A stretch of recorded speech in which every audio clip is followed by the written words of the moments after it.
Hey, this is Can't We All Thrive, the Future of Work. I'm here with Sarah McBride, Michelle Tan, and Ronan Dunne. Do you guys want to introduce yourselves? Sure. My name is Sarah McBride. It's wonderful to be here. I'm the author of Tomorrow Will Be Different, Love, Loss, and the Fight for Trans Equality, and the National Press Secretary at the Human Rights Campaign, the nation's largest LGBTQ civil rights organization. Hi, I'm Michelle Tan. I'm the editorial director at Makers. We are a feminist media brand who is dedicated to change makers, newsmakers, and my favorite, troublemakers, who are really advancing the movement and really fighting for women and equality. And I'm Ronan Dunne, and I'm the leader of Verizon's wireless business here in the US. Great. So I want to ask my first question to Ronan Dunne. I feel like we hear a lot about, the fourth industrial revolution. We hear a lot about 5G technology. What are these exactly, and how do they intersect? So probably when we talk about fourth industrial revolution, let's start at the beginning. The first was using steam power to help mechanization. Then we had electricity that allowed us to deliver automation. Then we had electronics and computing that gave the next wave of advancement. Now we're in this world where we have artificial intelligence, massive data analytics capability, and ubiquitous connectivity driven by 5G. So we're about to have a massive transformation in every aspect of the economy and of society. So that's the fourth industrial revolution. Yeah, I feel like, when people talk about technology moving into the workplace, everyone's always worried that robots are going to take our jobs. How do you go about striking Somebody's that? been watching a lot of Westworld. Yeah, guilty. How do you go about striking a good balance for that? So that's a great question. I think the first thing to say is it's not so much that the quantity of work is going to change, it's that the nature of work will change. And actually what we have is we have an opportunity to prepare and create the environment in which we can match the talent in society to the new opportunities that the technology creates. So it's really a positive force for good if we work together to make it work. Yeah. Well, Michelle, I want to ask you now. I want to know from your perspective. How do we go about making sure the next workplace revolution includes women and minorities? Like, what do you think about that? Well, obviously, it's really important that we actually diversify the workplace. And to your point, it's about building technologies that are really going to be beneficial to all people. If the room that's creating those products are predominantly white males, those products are not going to be reflective of total society. One of the makers that we actually interviewed during our Tech Makers series is Fei Li. She's a thought leader in artificial intelligence, and she really advocates for this idea of really increasing the number of women who are creating these products and the number of minority product developers, so that way these products are 360 view of how humans live. So when you think about it, even when the iPhone came out, there was one complaint that women's hair kept getting caught in one of the little nooks and crannies of the framework of that. That's something that wouldn't have happened if a woman was in that room, because we like our hair to look good. So you have to consider there are all of these different perspectives that have to be at the table in order for that social good to happen and for those products to really benefit all people. Yeah, kind of going off that, we were talking before behind the scenes about how, whether it be AI, whether it be regular tech, when the people who are creating it, they're kind of unknowingly putting their biases into these products. How do we better avoid that? Well, it really is about diversifying the people who are in the room and diversifying the people within those companies creating those technologies. And also for the feedback for those products, who are we asking? Who is testing those products? Who is actually giving that feedback in terms of improving the quality of that product and also how that product benefits the human? I also think that by democratizing access to the tools themselves, what we're doing is we're diversifying the areas of creativity and the sources of creativity. And we're moving from a more structured, formalized, human capital structure to a much more social capital model, where actually, by democratizing access to information and to the tools of innovation, we actually will start to diversify the sources of innovation. Yeah, we were talking before, I have to bring it up. You mentioned democratizing information. Net neutrality is a huge issue when it comes to around that, and I'm in the Verizon building right now. Do you want to speak to that at all? Yeah, sure. The first thing to say is we invest massively in communications, and therefore anything that would restrict the opportunity for our customers to communicate, we think is a bad thing. So be crystal clear, we are a supporter unequivocally of net neutrality. What we don't want is to be regulated differently from others who participate in the space, because we want to have the opportunity to deliver great experiences on behalf of customers. But as regards blocking or prioritizing or paid for prioritization, we completely support support all of the net neutrality rules and would support Congress legislation as soon as possible. Yeah, I mean, Sarah, we were talking downstairs about kind of how bias can kind of creep into these things that people create and don't really think of it being swaying one way or the other. Do you want to speak to that at all?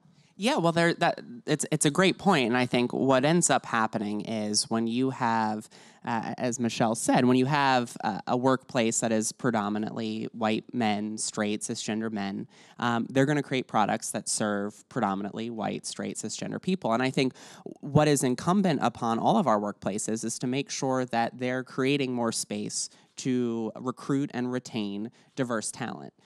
Because they can't serve a diverse consumer base unless they have that diversity represented in their workplaces. And that means adopting inclusive policies. I'm an LGBTQ advocate. The Human Rights Campaign has actually been working with the private sector to make sure that they advance LGBTQ equality in their workplaces. Verizon, for instance, has a 100 on our Corporate Equality Index because they've adopted several needed and necessary inclusive policies and practices for LGBTQ people. That means adopting non-discrimination protections that include all workers. It means making sure that you're offering paid leave, for instance. But we also know that individual businesses, while they're making progress and in many cases have been at the forefront of serving and recruiting and retaining diverse talent, at the end of the day, we need government to also act to make sure that that's true across every sector and every industry and every business. And that means government making sure that we're no longer the only industrialized nation without some sort of guaranteed paid leave, to make sure that we adopt comprehensive LGBTQ non-discrimination protections. So it requires a degree of proactive intentionality to make sure that we're creating the space for people to feel safe to come and work. Yeah, I want to talk about that proactive intentionality because you mentioned, the government can step in. I want to know what other things we can be doing to make the workplace of today, things we can be doing today that makes the workplace of the future better when it comes to including all groups. Well, I love the premise of that question because it acknowledges that we're not just meeting and addressing the problems that are right in front of us, that we're being proactive, that we're thinking about tomorrow. And I think one of the things that's so frequent in leaders is that they are triaging problems and therefore they only address the problems that are directly in front of them. So often we hear people say, oh, I don't have any trans employees, so I don't really need to address trans issues. But to really truly build a safe workplace, a workplace that meets the needs of all employees, you have to address those needs before they arise. And so that requires making sure that you are adopting those policies ahead of time. It means making sure that you're setting out very clearly the values of your workplace. I also think what we're seeing increasingly is that businesses understand more and more that they need to create safe places for their workers, not just from the 9-to-5 workday, but also outside. So we've seen businesses increasingly step up on, for instance, LGBTQ equality to make sure that there are comprehensive non-discrimination protections, to make sure that when states like North Carolina pass anti-LGBTQ legislation, that they understand that businesses aren't going to locate there because if they want to make sure that they have that diverse workforce, they need to make sure that the communities that those workers are living in are safe as well. That's a good point. What about you guys? What do you think you can be doing today to make the workplace of the future better?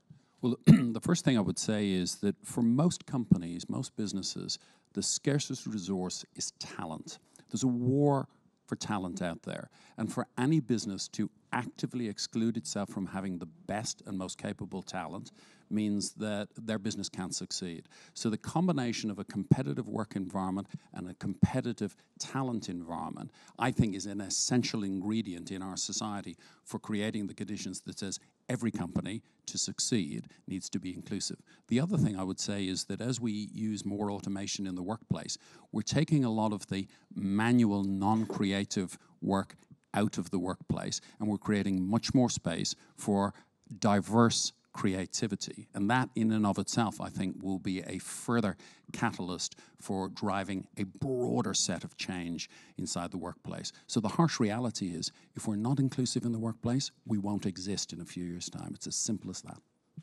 Michelle? And really, I think to build off of that, it's just good for business. This is not a cosmetic situation where it's just nice to have. This is actually beneficial to corporations. There are studies that are out that, in a study of about 400 companies, the top 25% of those companies who had scored high in racial and ethnic diversity performed 30% better. And with women having those same sort of in that same percentile, they performed 18% better. So this is better for your bottom line, but it's also just in general, I think, also to build off of what both of these people, or both Sarah and Ronan, are saying, is that we really do need to diversify the pool that we have. It is not just about looks, it's about how they live their lives and bringing those perspectives to the table. That way, again, our products, our companies, our corporations are a real reflection of the community that they live in. Well, and I just want to build off that point, because I think what you just said about the studies that demonstrate the practical outcomes for businesses. You'll make money. Right. This is a good thing. I think it's so important. And I think one of the things people don't realize is that for so many people in this country, they don't presently feel safe and able to bring their whole selves to work. Right. And when you can't bring your whole self to work, then you're not going to feel safe being as creative as you can be. You're not going to feel safe bringing up the new idea. And so we know that whether you're Muslim, LGBTQ, person of color, an immigrant, a woman, when you feel comfortable bringing your whole self to work, when you feel comfortable sharing your whole self with your colleagues, it results in better teamwork, more loyalty to the business. It results in better productivity. And as you said, that is good. And as you said, it's good for the bottom line. Again, more money. Yeah, I want to talk about being your whole self at work. I think, as someone who myself is a minority, like if you're not the majority at your workplace, a lot of little moments can be discouraging day to day. What are some ways that you kind of can stay motivated and not beat yourself up about the fact that you're just not kind of feel like you don't belong? Well, I'm gonna quickly flip and just say, in response, because that is such a good point, and I think so often, whether you're a person of color, an LGBTQ person, a woman, there are those sort of dozens or even hundreds of little cuts that you experience every day that you have to navigate and put energy into navigating a world that isn't necessarily structured always for your success and safety. And I think to specifically sort of address how do we combat that phenomenon, it can't just be on those of us who are from that marginalized communities. We need our allies in individual companies. It can't just be a top-down culture change. It has to be people at every level of a business, every level of a community, stepping up and speaking out when they see an indignity or an injustice occurring. And so we need our allies, not just to be allies, but accomplices, to put something on the line. Sometimes that means making a situation uncomfortable. Sometimes that means saying that joke wasn't funny. And only when we have that significant degree of culture change will marginalized folks feel totally safe. We can have all of the policies and practices which are vital and lay the foundation, but we also need people at every level to step up and recognize their responsibility to change the culture. And just to build off of that, it is about the conversation. You can't just have those policies. Those policies exist, but how do those actually exist within the workplace? And how do they play out? And we have to be able to build transparency in terms of how the company actually deals with some certain forms of discrimination, but also how you deal with reporting that, how you deal with those conversations, and how you actually sort of resolve those kind of conflicts that happen, that we are continually evolving and building a better company and building a better understanding of what diversity is and what's acceptable within that company. I'm glad you got the word build in there. Ronan, I want to bring it to you. You're the head honcho. You're the man with the hiring power. How do you make sure you're not only hiring diverse, but also making sure the retention is there and that people are staying? So, great question. First thing I would say is that we need to build an environment where it's not about the subgroups. It's about creating the conditions that everybody in the workplace can be the success they deserve to be. So the very ambition of that needs to be right at the top of the tree, because if it isn't, then all of the other programs and policies aren't going to succeed. The second thing I would say is that we need to educate our existing workforce in a way that allows them to recognize that we are all the subject of unconscious bias. So we actually have a comprehensive program in our organization, because we're starting to then create the conditions for the conversation, for the narrative. Then where you go to recruit and how you recruit. Things like whether or not you require a written CV, whether you specify in an advert the specific requirements for a job versus some of the attributes that might be. How you write those job descriptions can determine who decides to apply and who doesn't. And the other thing is creating an environment in which the people inside your organization are advocates to other groups outside. So our best success in recruiting, for example, women into retail is creating an environment in which we have successful women in our retail environment who then recommend other women to us and say, this is a great place to work because it has created the conditions for me to be the success I deserve to be. Gotcha. Yeah, I want to kind of bring it back around to the fourth industrial revolution and like the workplace of the future. There's a question asked backstage that I can't take credit for, but they asked, is technology making bias and racism and the state of affairs that we're in, is it making it better for the workplace and better in general for humanity as a whole, or is it making things worse? How do you guys feel about that? So I'll go back to something I said earlier, is if the old model of who controls the technology applies, there's a risk. I think the great thing that's happening at the moment is we are democratizing access to the tools of innovation, of creativity, of entrepreneurialism. If we do that, then the opportunity is to create a level playing field for people to participate. And that, I think, will mean that technology actually is a catalyst for positive change. Gotcha. Well, I think there's no question that technology is a powerful tool. And I think we have seen over the last several years both the positive outcomes of that and, in my mind, the negative outcomes of that. That when you do democratize the microphone, on the one hand, it can provide previously unheard and marginalized voices to finally be heard. It allows for instance, transgender people to share our stories and educate the public. And I think, in large part, a lot of the change we've seen on, for instance, LGBTQ issues has been a byproduct of this new technology that has democratized the microphone. But on the flip side, you also run the risk, when that happens, of having those platforms and that microphone be overrun with hate and turn into, instead of a bastion for marginalized voices, to be a place that looks too often like the comments section in a news article. And I think that in many ways the challenge we have before us is to figure out how do we appropriately maintain that democracy while at the same time ensuring as much as we can that it goes in the right direction, that it doesn't embolden hate. Because I do think what we've seen, particularly recently, is a hate that has always existed feeling emboldened, feeling more powerful, feeling like they can walk down the streets of Charlottesville without a hood on and have their faces exposed and have their names out there without repercussions, because they're seeing that there are other people who have those positions. And so I think the challenge before us is, how do we redirect that? How do we make sure that we're keeping these positives while as much as possible limiting the negative outcomes? Yeah. Michelle, I think about, you say microphones. That's a good way of putting it. These platforms extend our voices. Yeah. And what kind of scares me is, that the biases of the people making the microphones will live on in that platform. What would you say to put me at ease? And, I'm just scared, honestly. We can talk about this after the session as well. Okay, that's fine. I'm here for you. But again, I think it is just a matter of making sure we're opening up that conversation and we're pointing out and using the power of the platform of social media, of all the different forms of communication that we have, to point out where something is going wrong. It's almost like having a superpower. You can, hopefully you use it for good, some people use it for evil, but what is it that we can do to really leverage the social platform and all of these different technologies to really amplify the conversation and to make sure the biases that might go in your workplace, into creating a product, all of that gets broken down and again evolved into something that is even better and more beneficial to more people. And Xavier, I think what we need to recognize is that technology in itself isn't a cure-all for the realities of our society.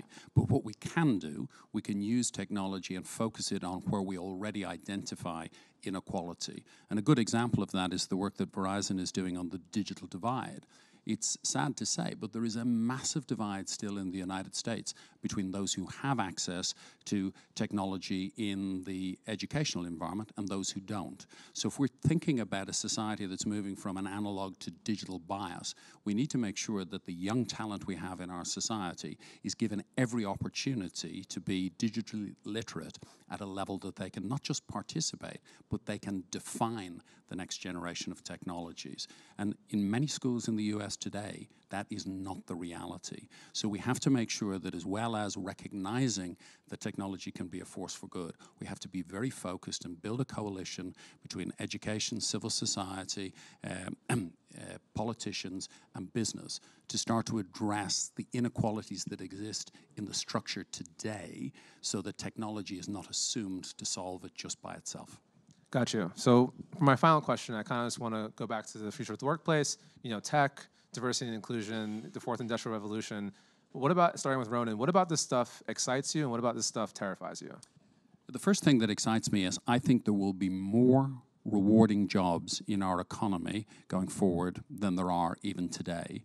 Even in the last 5 years, people leaving school are now going into jobs that didn't exist when they went into second-level education.